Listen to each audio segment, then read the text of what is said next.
ATM. Anong take mo sa DZMM? Ay, magandang hapon po. Ako po si Zandro Ochona. Ay, Biyernes na. Yes, Thursday pa lang. Ako rin. Nililit pa lang kita. Ay, kasi nga, kala ko, talagang nagulat kayo, no? I was hopeful na Ay, Friday na eh. Oo nga. Pero hindi pa eh. Oh, pero Webes pa lang. Ama na kayo. Oo. Oh. Isang tumbling na lang. Friday na. At Good napaisip afternoon. ako kung nakapag-just asking na tayo. Yun yung aking... So, canceled? Canceled? Yun yung aking palatandaan kung anong araw na. Oo, pero ilaban natin ang araw na to hanggang bukas dahil mag-weekend na. Good afternoon ulit. Maan makapagal.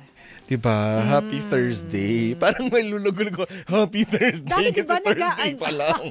Hindi, ginugulo lang kita. Oo. Teka lang, pero diba dati, parang throwback Thursday. Meron pa bang ganon? May gumagawa pa nun. Naku, si Tonyo Cruz lang naman nagpasimula niyan. Ganon. Tsaka yung Senti Sabado. Oh, wala na ngayon. Hindi na siya uso. Hindi, kasi nung bago pa yung Twitter yan eh. Nung Twitter pa ang X. Oo. O sila nagpasimula. Hindi kasi yun yung katatapos lang na mangyari. Ay, ito bigyan ko kayo ng historical background kung paano yan lumabas.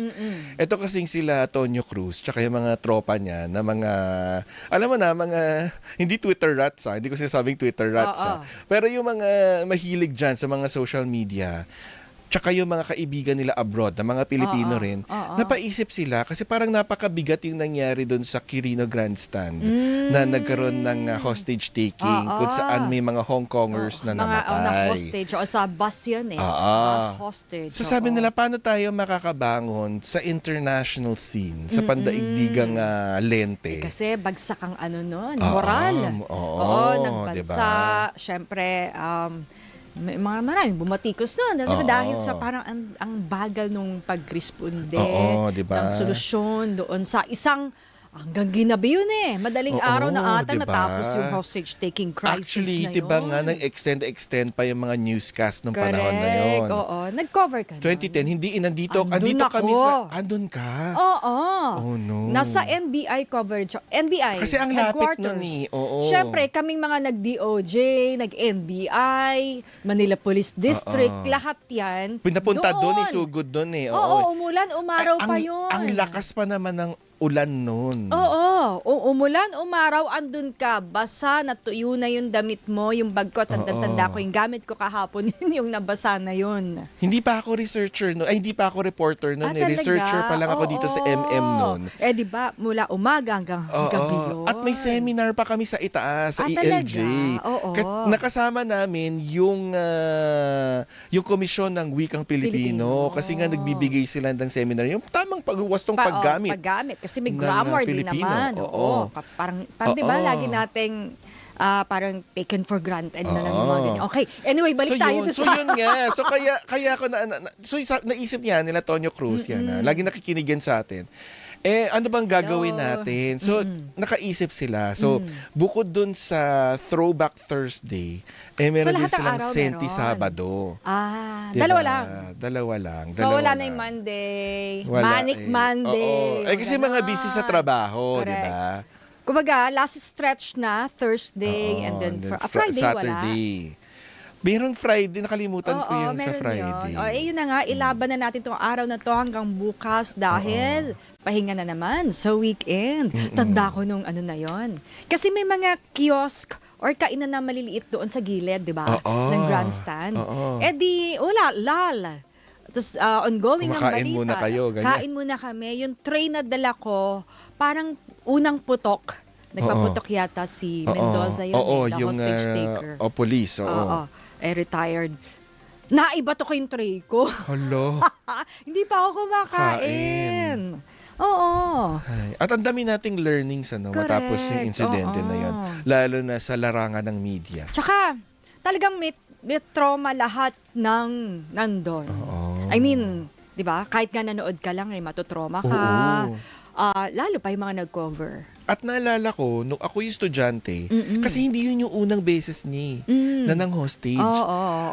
Nakunan ko nung ako'y estudyante ng photography, meron ako mga pictures na meron siyang hinostage din na bus doon sa may City Hall naman. Talaga? Oo, pangalawang beses na niya yun. O di sinabit mo yan sa... Hindi, nakatago sa akin yung mga negatives hanggang ngayon. Hawak ko pa yung sayang. negatives. Kasi pwedeng pang backgrounder yung... Pwede nga eh. Pero kasi estudyante pa ako nun, tsaka hindi pa digital camera. Kailangan mo pa siyang develop.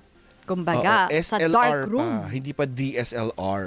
Andiyan pa kaya ngayon yun? Or baka andiyan pa yung nagmo-mold negatives na? Tignan ko kung... Hindi, pero kasi pag na-process na siya, okay. madali, hindi na siya basta-basta nagmo-molds eh. Basta pag yung nasa film, possible pa. yun yung nakatago. Nasa loob pa. Ng container ba? Yung canister. Diba? At saka black and white yun kasi yun yung nag-aaral ako ng photography. Diba? Ano yun? Nakatakot din yun, At saka may mga TV personalities doon na may mga reporters, may mga... yung nag-cover din. Mga nag-cover. Tsaka may anchors din. So, isa ka pang house show. Hindi. Kasi estudyante ka. Hindi naman house show yung mga estudyante. Hindi. Kasi nga, hindi pa legit. Hindi pa legit na nagko-cover. Parang meron ka pa noon, pero meron kang camera. Naalala ko talaga, yung mga uso pa yung mga nakachaleko. Kasi lakihan ng ID. Oo, di ba? Ay, nako. Ito, dami na nating Ito, balikan natin. Ano ba itong question of the day natin? Alam mo, kailangan sabihin na natin itong question of the day kasi dito makakakuha ng charity imba yung ating mga nakikinig at nanonood. Ano bang question of the day natin, partner? Kung magkakaroon ka ng ano yan? Ito yung pangarap ko Jowa ba yan? Hindi. Akala ko jowa. Ito yung pinakamatayog na pangarap. Ano yan? Kung magkakaroon ka ng kalahating bilyong piso. Bakit di dolyar? Dapat dolyar na. Hindi, para naman medyo realistic. Kasi actually, ito nga, di ba, medyo, pa yan suntok sa buwan. Medyo ibaba na natin, no? Yung tayog ng pangarap natin. Ilang araw mong gagastusin? Alam mo, nangangarap talaga ako. Remember nung umabot ng 750 million pesos yung Lotto Draw? Syempre, tumayataya ako.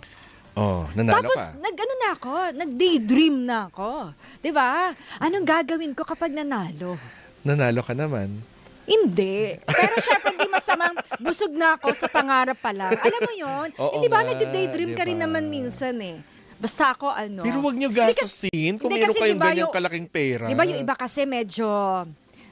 sasabihin, idodonate ko to sa gano'n. Oo, meron tayong gano'n. Pero gusto ko, pwede maging selfish muna for a day.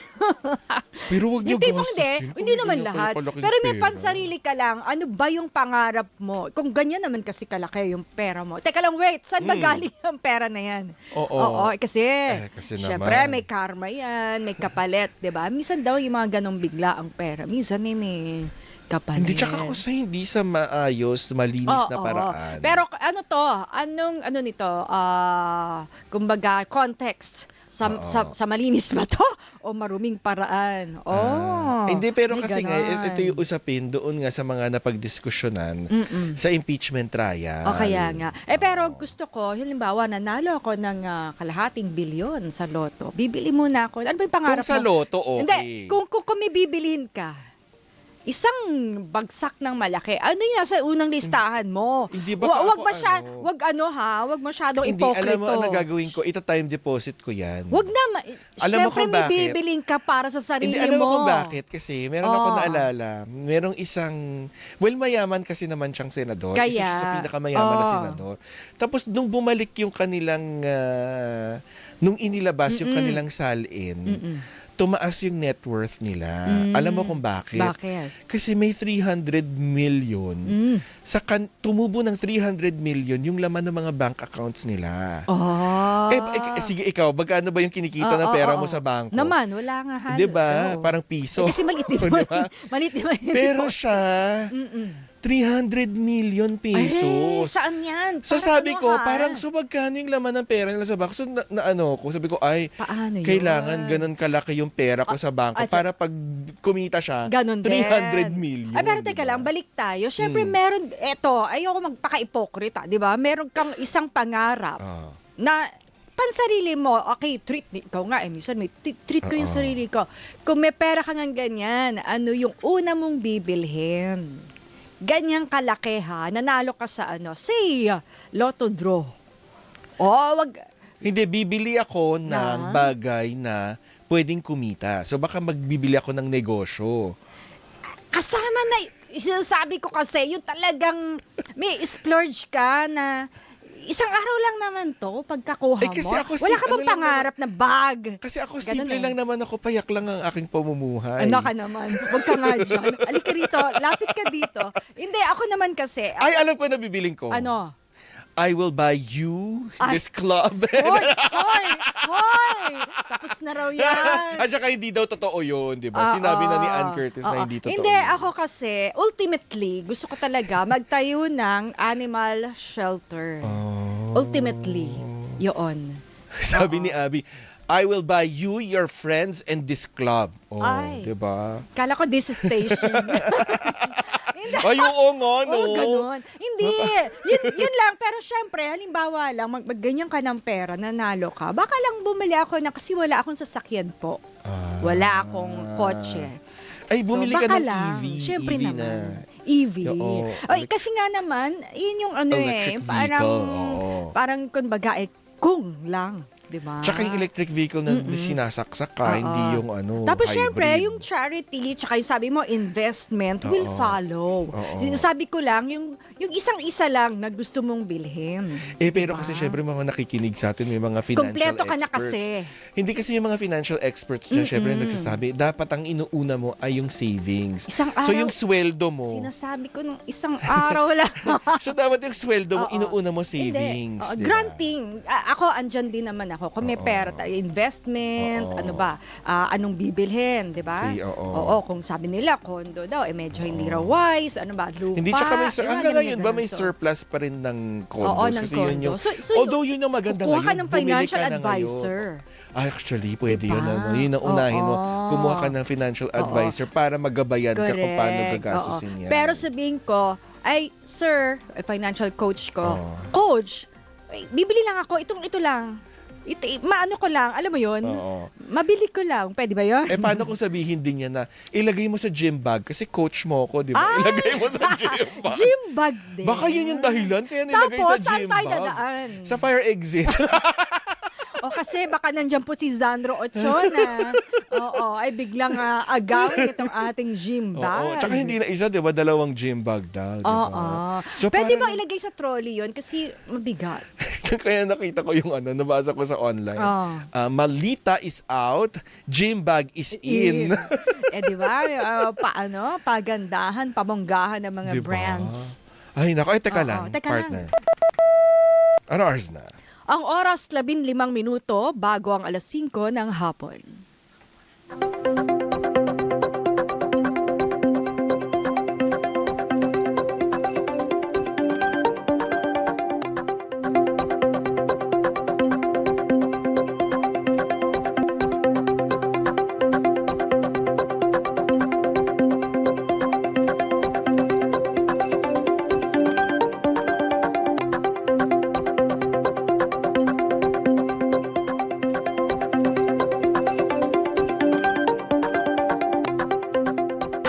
ATM. Anong take mo sa DZMM?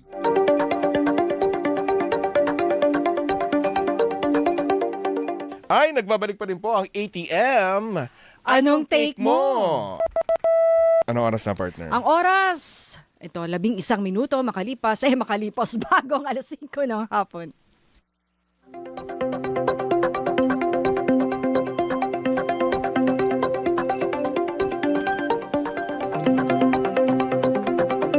Syempre, hindi pa rin tayo papipigil dahil nga dalawa lang naman ng... Kala ko pasisiil. We will not yield. Uh-huh. Diba? Uh-huh. Ano ibig sabihin ng yield? Ano? Hindi tayo papipigil. Hindi. Susuko. Diba? Susuko. Yield. Oo. Ay, kasi diba nakalagay dun sa mga street signs, yield to pedestrian. So, sumuko. Oo. Sumuko So, give way. Sumuko sa sa mga pedestrian. Oo, sumuko ka sa sa traffic enforcer. Ganon. Ay, mas malalim yung Ano sabi? Sabi ni Abby, magpaubaya. Yun ba yun? Yun ba yun? Oo, pwede. Magpaubaya. Pwede. Ay, Sige. nako. Siyempre, hindi tayo titigil dahil nga, dalawa lang naman yung nangyari this week. Ang State of the Nation address at yung pagpapatuloy ng impeachment trial. Baka wag na natin dagdagan. Knock on wood tayo. Wag na natin dagdagan yung mga ganaps. Napagod na tayo. Sobra na. May Ikota na tayo. Diba? May mahinang lindol din kagabi. Pero diba, wag ng mga ganyan. Intensity 3 dito sa Quezon City. Ramdam daw sa Quezon City. Ako kasi, nung time na yun, naglalaro pa ako ng pickleball. Hindi rin ako sure Siguro kasi kung tumatalon-talon kasi ako noon. Kaya, hindi ko naramdaman. Pero ang dami, di ba, sa SOCMED. Ano mo naramdaman ko? Pero hindi ako sure kasi kung lindol yun. Kasi may ginagawa kaya. Hindi na, nagpapaantok na ako. Tapos ang dami-dami ko pinapanood online. Oo. Di ba? Tapos nangalampag nga ako sa Fivox. Parang na po. Tumatakbo-takbo pa nun sa pickleball court. Siyempre, mga musta naman tayo, no? Siyempre doon sa lente ng House Prosecution Team. Kamusta nga ba ang itinatakbo ng VP Sara impeachment trial? Makakausap po natin sa linya ng telepono si dating Representative Robert Ace Barbers at impeachment advisor at tagapagsalita ng House Prosecution Team. Magandang hapon po, Kong Ace. Good afternoon. Hi, magandang hapon, Sandro and Maan. Magandang hapon po sa ating mga kababayan. Oy, unahin na natin to, partner. Go. Isinumite na ng BIR ang tax records ng Vice President sa impeachment court dahil na rin, alinsunod na rin sa pagpayag ng Pangulong Ferdinand R. Marcos Jr. So, ano pong kahalagahan nito, sir, ngayong nasa impeachment court na, Senate impeachment court, ang mga tax record? Well, kung natatandaan ninyo, nung umpisa pa lang, yung mga ilang araw bago nag-umpisa itong, pagkatapos pag-umpisa itong impeachment trial, ay isa sa mga mainit na usapin sa impeachment court ay yung pagsabtina ng mga dokumentong hinihingi ng prosecution panel. No?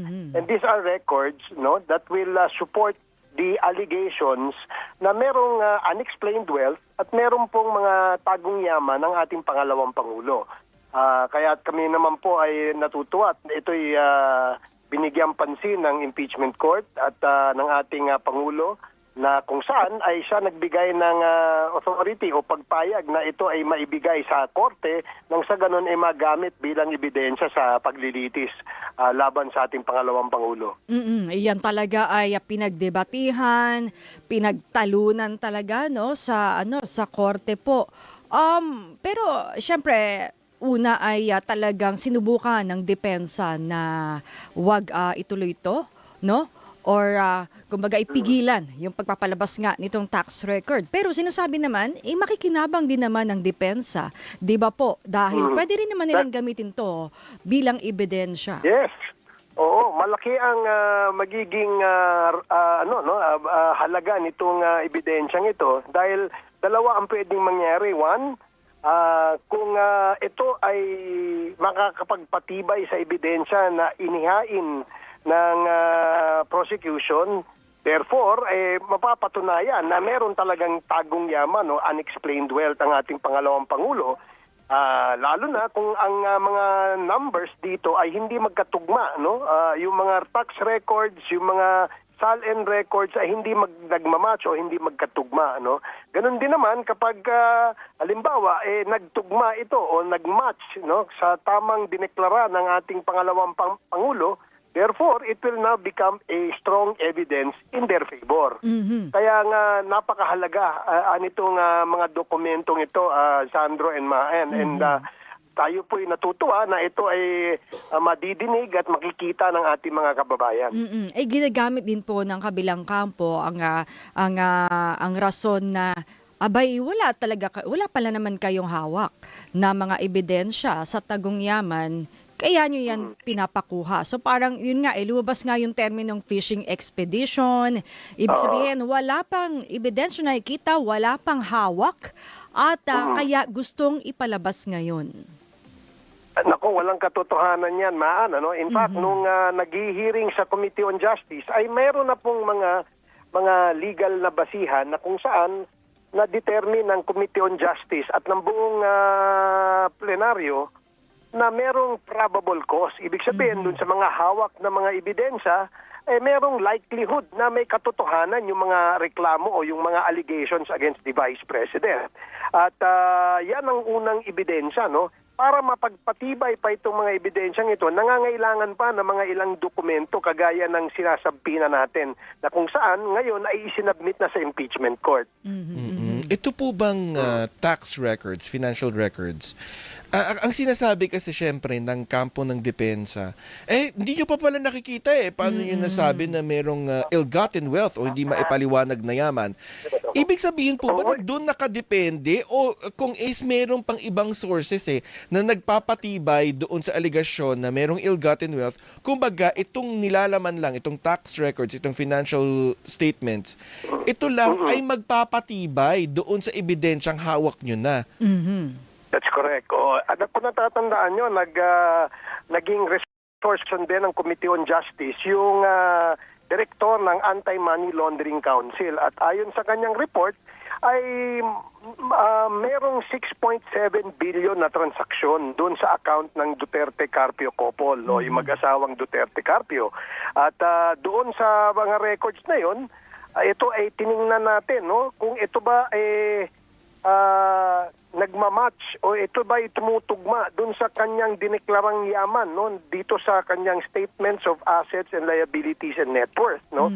Nakita natin na mayroong malaking disparity o hindi pagkakatugma, kaya nga mas nangangailangan pa tayo ng mga ibang ebidensya, kaya ito ang sinasabi na natin. If you recall, yung mga dokumentong yan na hinihingi ng prosecution na payagan ng impeachment court ay protektado ng Bank Secrecy Law, Data Privacy Act, at saka yung provision sa anti-money laundering. No? Kaya hindi yan basta-basta makukuha. Pero nakalagay din doon na merong exemptions. No? Makukuha mo lamang o mapapakita lamang ito sa publiko kapag ang paglilitis ay isang impeachment proceedings. Kaya ito ngayon ay nasa impeachment tayo at itong mga dokumentong ito ay aming gustong suriin, tingnan, para nang sa ganun, magamit bilang ebidensya dito sa sinasabi nating allegations na merong unexplained wealth ang ating pangalawang Pangulo. Kahapon po sa pagdinig, no? Day 10, tama ba? Day 10, oo. Ay yung dalawang pinatawag, no? Tumistigo yung dalawang retired bank manager, I think DepEd ba yun? And Shaw Boulevard. Sa Shaw Boulevard na branch ng Land Bank. Lumabas sa kanila yung termino na unusual, kaduda-duda yung mga naging withdrawals ng OVP and DepEd during that time, I think 2023, ay paano po nakatulong yung mga pahayag na ito sa prosecution para mapalakas ang ebidensya, sir? Okay, yung dalawang unang testigo dito sa Article 1, sa article on misuse and misappropriation and illegal disbursement ng confidential fund. Yan dalawang unang testigo po namin ang siyang nagpatunay o nag-establish na meron talagang perang inilabas. No? Ibig sabihin, merong perang ganitong halaga sa halaga na almost 600 little over 600 million na ginamit bilang confidential fund ng ating pangalawang Pangulo sa kanyang opisina sa Office of the Vice President at saka nung siya ay Secretary ng Department of Education. So, napatunayan po natin na itong 600 million na ito ay hindi chismis, hindi marites, kundi ito may katotohanan dahil ang nagtestigo rito, nag-certify dito ang ating mga land bank managers. And then, yung ating mga susunod na mga testigo ay ipapakita naman yung proseso ng kanilang pagliliquidate. Ito ba'y tama? Ayon ba ito sa batas? Ang paggamit ba nito ay sumunod sa mga pamantayan o sa panuntunan ng paggamit ng confidential fund? Because sa aming allegation, hindi po sumunod sa ating mga batas ang paggamit po nito. Sir, wala namang question well, kaduda-duda dahil siguro ngayon lang siya naka-witness ng ganun kalaking pera o halaga na withdraw. Pero dumaan naman sa tamang proseso yung pag-withdraw. Pag ganito ba kalaking halaga or sa ahensya naman ng pamahalaan natin, hindi na kailangang itimbre yan. Di ba? Pag ganon, tinitimbre mo Oo, dapat sa AMLAC. Sa AMLAC. Oo, yung mga report na ganito. Oo.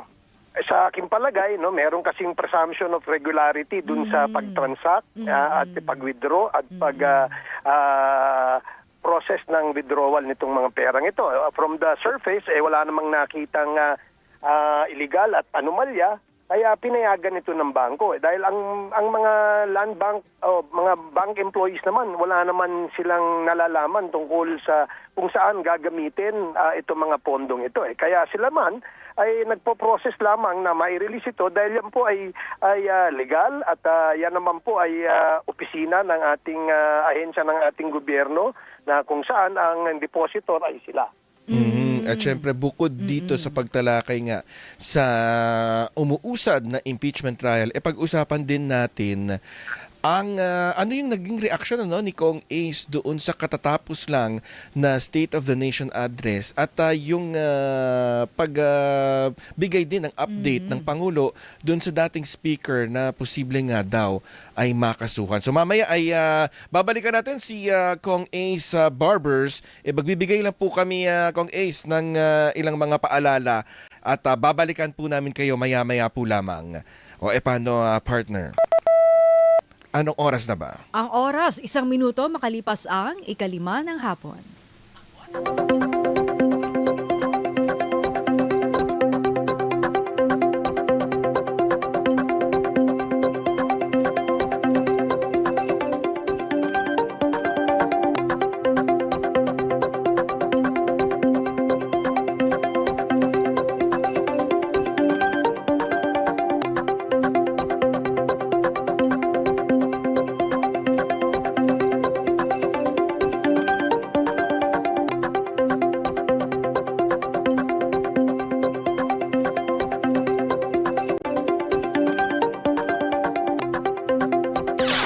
ATM.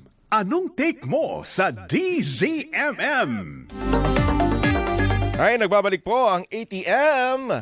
Anong take mo? Balikan natin, partner, itong si dating Congressman Robert Ace Barbers. Tanungin natin, ano nga ba yung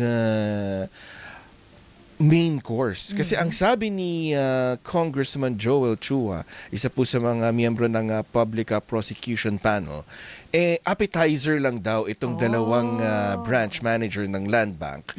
Ano yung main course? Yun yung tanong, Kong Ace. Yes, tama. Appetizer lang yung unang natin nakita. Kagaya nung nabanggit ko kanina, in-establish lamang nito na merong talagang perang inilabas mula sa bangko. At sabi ng mga land bank managers na yung nilabas na perang yun sa kanilang 30 years of experience dyan sa bangkong yan, ngayon lang sila nakakita ng ganong kalaki at ganong ka-unusual na withdrawal, no? Kasi cash withdrawal ito. Usually, pagka ang ahensya ng gobyerno natin na nagtatansak, tinatansak ito ng check or via online, no? So ito unusual because malaking cash ang inilabas at ito ay nilagay lamang o sinilid lamang sa mga bag, no? At idinaan do sa backdoor. Kaya may malaking tanong ang ating mga kababayan. Kaya yung dalawang testimony ng dalawang land bank managers talagang nagpatunay, no, na merong talagang pera mula sa gobyerno na inilabas ng dalawang ahensya, no, yung DepEd at saka yung Office of the Vice President. Upon the orders of who, alam na po natin kung ano yun, no? Pero hindi naman natin sinasabing sa ngayon na ito'y ginamit sa illegal. Kaya nga yun ang gusto nating patunayan. So yun ang tinutumbok, yun ang main course, yung pag-uugnay dito kay Vice President Sara Duterte kung ano yung nangyari. Kasi parang, kumbaga sa ebidensya ay chain of custody nung ebidensya. Ito naman ay ipapakita yung chain kung paano hinawakan yung pera. Tama po ba, Kong Ace? Yes, kung paano ginastos yung pera at kung yung paggasto ba ay sang-ayon sa probisyon ng batas o ito ba ay tamang paggamit at pag-liquidate, no? Napakahalaga kasi yung ginamit mo at tama ba yung iyong liquidation? Yun ang isang malaking tanong. Kaya sa aming paniwala na inilagay namin o nakasulat sa aming allegation na merong kaming nakitang misappropriation o maling paggamit dito sa confidential fund. At yan ay papatunayan natin sa mga susunod pa na mga witnesses na aming ilalatag. Sa day 11, Kong, ano yung inaasahan natin? O, nailatag naman na yan sa pre-impeachment trial, no? Yung mga tetestigo. So ano pong inaasahan ng publiko sa day 11? Ay, Monday, tama ba? Yung sinabpina natin ng mga witnesses ay mga empleyado o kawani ng Commission on Audit o ng COA, no? Sila ang nag-audit at tiningnan ang paggamit nito mga pondong ito. Kung ito bang ginamit na pondo ng dalawang ahensyang ito, ano ba, pasok ba ito sa accounting and auditing rules ng ating gobyerno o meron bang paglabag, no? Base sa kanilang pag-audit, may nakita sila na medyo hindi tugma, no? O hindi sang-ayon dun sa rules ng paggamit nitong confidential fund nito. At ito ay talagang magandang mapakinggan natin because merong silang ebidensyang ipakikita. At So yan ang ilalatag ng ating prosecution. So yung hinihiling pala, kung Ace, no, mabalikan ko lang, hinihinging catering pala ng depensa, ang prosecution na ang nagbigay kasi nagbigay na kayo ng appetizer Tama, no? Yung appetizer na yan, etong susunod ay hindi pa rin to main course sa aking paniwala. Ito yung ang tawag doon, yung bago ka mag-main course. Yung bago ng main entree, di ba? May entree, before the entree, merong isang parang appetizer din na kung saan susunod doon sa unang inilatag natin na ebidensya. Nilabas ang pera mula sa gobyerno dahil ito po ay land bank.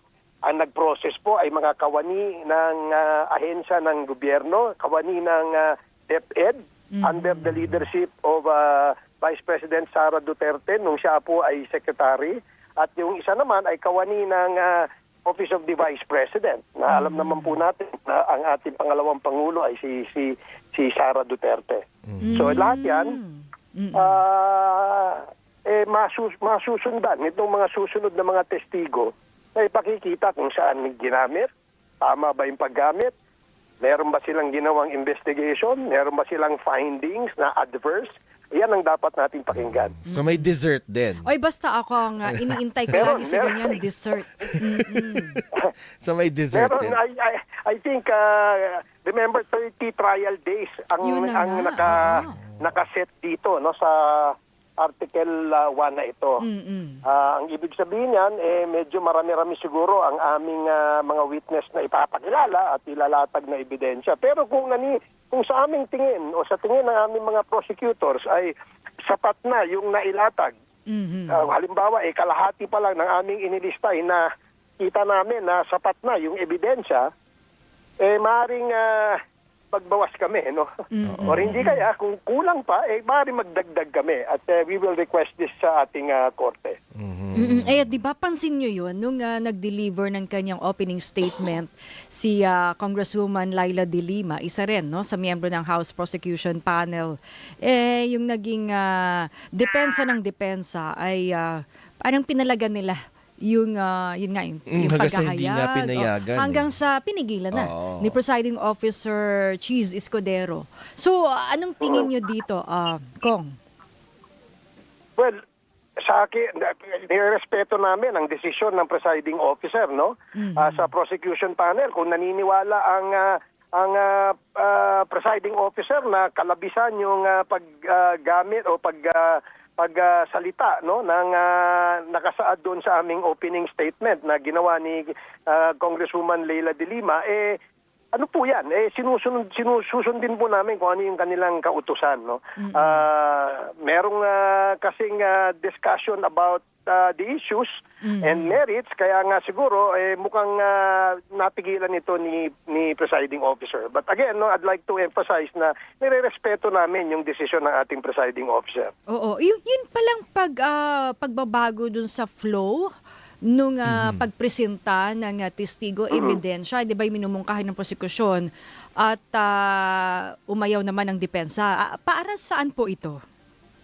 Okay, kasi ayon sa trial order na napag-usapan, no, ang mangyayaring flow ng presentation ng evidence ay mauuna yung panig ng prosecution, no? Lahat yung 4 na artikulo na 'yan ay ilalatag muna nila lahat yan, ipapakita ang mga ebidensya, at pagkatapos yan ay turn naman ng defense. No? Pero meron kaming minumungkay, tama, no, na kung maaari sana, after one article na ma-present ng evidence ng prosecution, kung papayagan ng impeachment court na yung depensa naman ang maglatag ng kanilang counter evidence, no, on a per article basis. Bakit?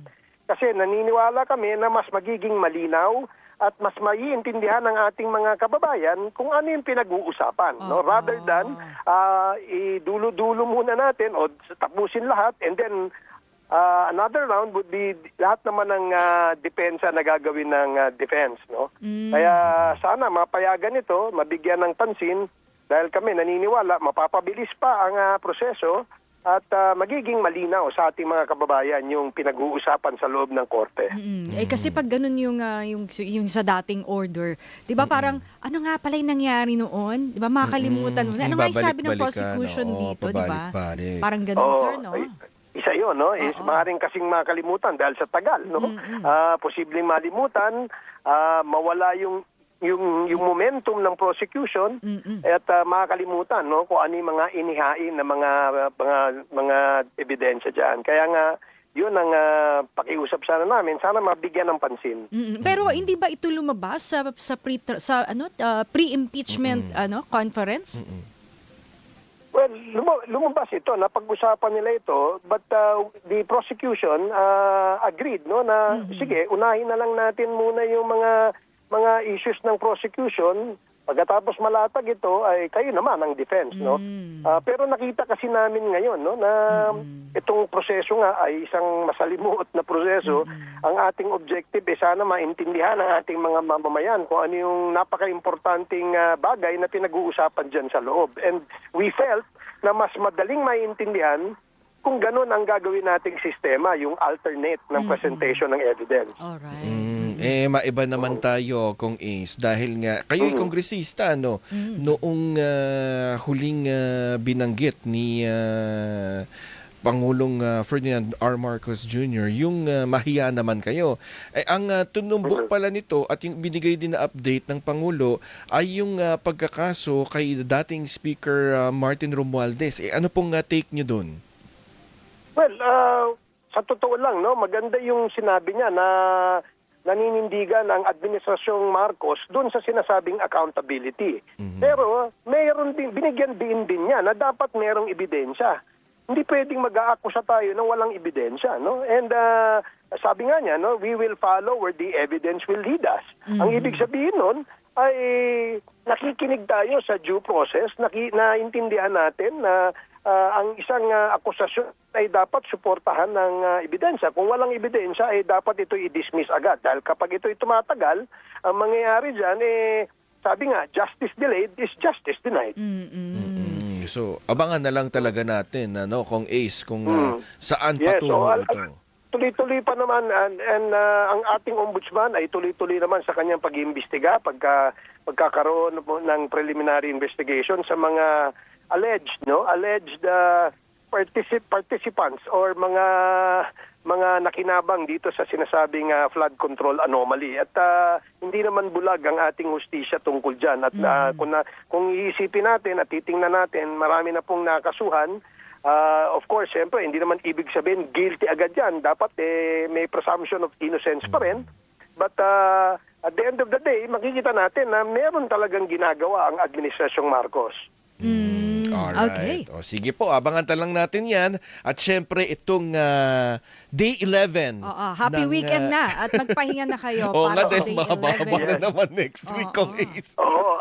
Well, thank you. No? Salamat sa opportunity. At gamitin ko na rin yung opportunity Sige na po.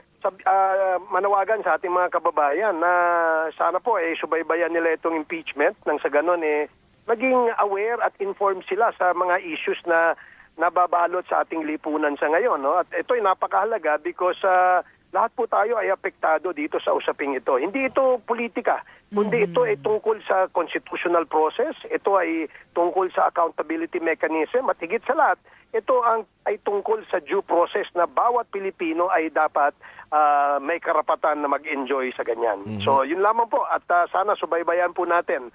Maraming salamat Sandro and Maan, and more power to your program. At mahalaga to kung Ace kasi nga kapag lumabas na yung hatol ng Senator Judges, alam ng taong bayan kung tama ba o hindi yung naging pagpapasya nila, di ba? Correct. Kasi napakahalaga na sana ang magiging basihan ng kanilang desisyon pagdating ng panahon ay yung bigat ng ebidensyang nakita at nadinig nila. No? Yes, of course, this is a political exercise, pero ito ay usaping pangbayan. Ang ibig sabihin nito, lahat po tayo dapat dito ay nasa panig ng katotohanan. Alright. At kung maayos yung kumbaga daloy ng Kalat ng ebidensya. Tsaka, Ayun ba yun? tsaka impeachment trial. Oo. Alam mo, Tito Gas. Yun na nga, sa mga susunod na panahon, ito ay mag-iingat na. Tama. No? Mga susunod na At hindi na talaga gagawin opisyal utang ng na loob ba? bayan. Oo, na kumbaga, oo. ito na yung ano natin, Tama. magiging blueprint. Tama ba? Ito yung basihan natin na parang ops. Oo. Diba? So, magsanay na dito sa trial na ito. Magpakadalubhasa. Oo. Para maging ano rin. Tama. Oo, ma-remind Dapat maging ang aware ating mga tayo, opisyal. dapat informed tayo kung ano itong prosesong ito. Dahil ito ay Alright. nakasaad sa ating saligang batas. Alright. Sige po, maraming salamat kong Happy Ace. weekend. Thank you very much, Sandro and Maan. More power. Yan po si dating Congressman Robert Ace Barbers, ang impeachment advisor at tagapagsalita ng House Prosecution Team. O ito exciting din tong makakausap nating susunod, Maan. Kasi nga, ito'y kilala, no? Gusto kong kantahin. Na naman. Bawal talaga yan. Bawal talaga yan. Baka mawala tayo. Wag naman. Ano lang, suspendido. Ayan. Makakasama po natin ang co-convener ng Every Woman at profesor po mula ng Political Science mula sa University of the Philippines, si Professor Jean Franco, live via Zoom. Magandang hapon po, Prof. Jean. Magandang hapon, Sandro. Magandang Good hapon, afternoon. Mean, at sa inyong mga tagapakinig at tagapanood. Oo, Prof. Kala, Jean. ang sabi ni Prof ay Mean. Ay, Maan po, Maan. Hindi. Ay, Maan, I'm so sorry. Hindi, okay sorry. lang yan. Kasi mga close friends ko, Mean mga talaga bata ang pa tawag. ako, Mean ang tawag sa akin. Okay. Oo, parang na-remind lang ako. Nung naging Nax professional, Oh. parang mas yung Maan. Kasi Mean talaga parang nickname na nickname. Oo, diba? Yun nga. Dami ko ng hanash. Prof. Jean, yun nga. Alam mo, unahin ko na yung tanong, kasi nga parang itong si Prof kasi, ito'y mga gender equality, ganyan. Women's rights, ganyan. Yes. Pero, Prof. Jean, parang yung mga pasaway ngayon, parang mga babae. I mean, you know, Hoy! hindi naman sa Pinag-aaway, hindi naman sa pagiging misogynist, Prof. Jean. Pero, yun nga, ang Vice President, kung na subject nitong impeachment trial ay isang babae, tapos dadagdag pa itong pagpapakalat Nagkataon ng lang, ikaw talaga. disinformation na isang lady senator, Prof. Jean. Ayun An lang. nangyari? Hindi naman porke kasi tinataguyod natin yung gender equality, hindi bulag na tayo dun sa mga babae na sila rin ay nambibiktima. No? Hindi parating ang mga babae ay biktima. May mga babae ring nambibiktima. Nambibiktima, oo. Yun nga po. So ano pong hakbang natin? Kasi actually, ang tanong natin kay Ma'am Juana kahapon, kahabulin din ba natin yung original poster? Kasi yung OG poster, yun naman talaga rin yung gumawa ng video. Hindi, tsaka diba? baka sabihin ni Senador Pia, bakit ako? Oo, parang kasalanan ko. Parang kasalanan ko. Nirepost ko lang naman. Ayan. Oo. Valid naman yung mga tanong nyo, no? Alam mo, kasi, syempre, si Senator Pia Cayetano, iba ang posisyon niya sa lipunan, ano? Yes. Hindi naman siya ordinary vlogger, senator judge siya, abogada, senador.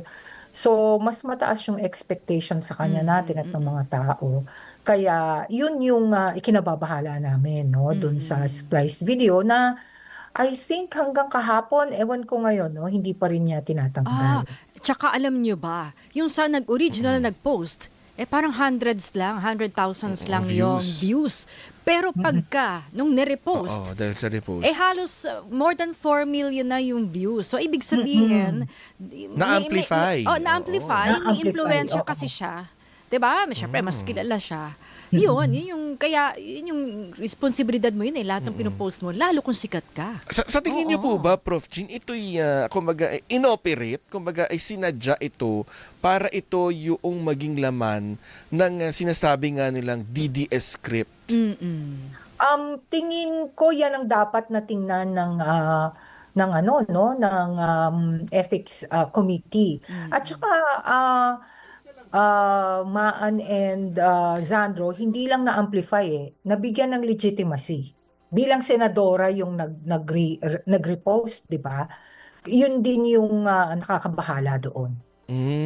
So ano pong bukod doon sa ethics complaint laban kay Senator Pia Cayetano, ano pa po yung mga susunod nyong hakbang? Kasi syempre, alam din naman natin, Prof. Jean, tinanong ko nga rin to kay Ma'am Juana kahapon. Usually pag ganito, lalo na first offense, reprimand lang. Hindi naman ito expulsion from their office. Agad-agad ba? Tama ka, no? Alam mo, alam naman namin yung minsan maraming nawawala ng gana sa ethics committees ng both houses, no? Pero syempre kailangan hindi mapagod na mag-call out at kumbaga mag-seek ng accountability para sa mga actions na feeling natin hindi karapat-dapat bilang mga elected officials. So, kinailangan pa rin namin, no? Actually, 'di ba, binigyan namin ng pagkakataon baka i-take down or mag-apologize na nagkamali. Pero hindi nga, no, wala ngang nangyaring ganon. So, kailangan talagang sabihin let's call a spade a spade. Otherwise, mauulit ito. At alam naman natin, nag-iba na kung paano makipag-communicate sa kanilang mga constituents ngayon, no? Ang mga politiko. So, isa itong leksyon no na kailangan hindi mag-amplify ng disinformation. Oo, pero paano kung sabihin, ma'am, na ay, sorry, yung maang-maangan, sorry, na-like ko lang naman, akala ko nilike ko. O kaya yung staff daw niya. Oo, yung mga ganun. Ay, or na-hack. Ay, eto, pwede yon, na-hack yung Facebook account ko. Pero kasi the mere fact na nailagay na sa sa verified Facebook page mo, syempre may ownership na yon, di ba? The assumption is that, syempre, chine-check din muna, bine-verify din muna kung ano yung mga posts na i-repost nung principal o kung ni Senator Pia mismo, no? Kasi baka naman merong ibang kumahawak nung Facebook page niya na wala namang masama, ginagawa naman talaga ng iba yun. Oo. Yung paggamit ng video ng impeachment trial, no? Kahit paano ganyan mo, bawa in-spliced mo, ginawa mo ng bagong kwento, bawal ba yun yung paggamit ng mga videos ng impeachment trial? Lalo na't senator judge siya. At saka yun na nga yung alam naman natin na parang pagpatutsada yun sa prosecution, and yet Senator Judge siya na dapat ay walang bias. Again, this is from a layperson's perspective, no? Kasi hindi naman ako abogado. Pero yung yung Senate impeachment trial, public siya, 'di ba? Kasi very public kasi naka-live stream, no? Live natin lahat na napapanood. So I don't think bawal yung pag-repost for as long as it is faithful to the original. Bakit importante na faithful? Kasi may dino-document yan, yung every word that's said during the trial, even yung Senate as a legislative body, lahat yan naka-document. Ibig sabihin, merong nagsusulat ng lahat ng mga sinasabi nila at pwedeng balikan ng mga tao in the future, yung mga mananaliksik, yung mga law offices. So ang danger kasi pagka iniba mo, inisplice mo, yun yung delikado kasi false narrative ang na-disseminate mo sa publiko. Marami pa sana kaming gustong itanong Prof. Jean, pero promise dahil papalapit na ang 2028 elections, pag-usapan, lagi ko kasi pinapaalala to kay Prof. Jean kasi laging tuwing papalapit ang eleksyon, maganda na pinag-uusapan yung how Filipino women vote. Yan. Sige diba? nga. Pag-uusapan natin yan, Prof. Jean, hindi ko nakakalimutan.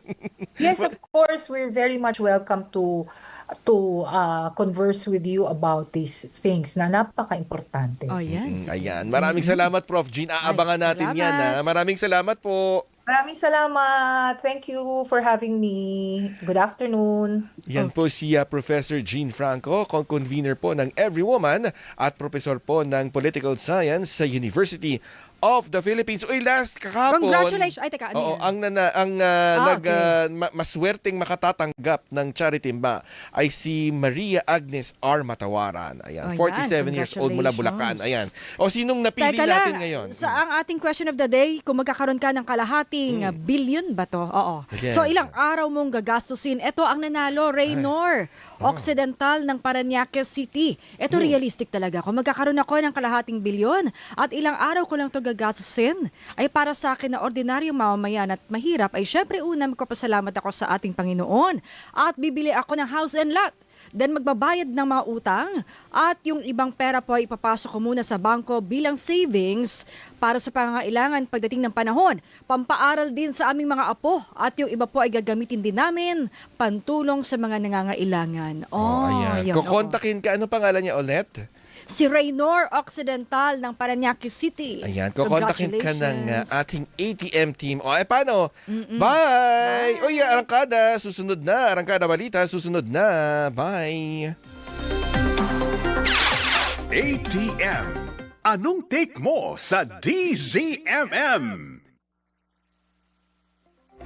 Kayo ay nanonood sa PRTV Prime Media.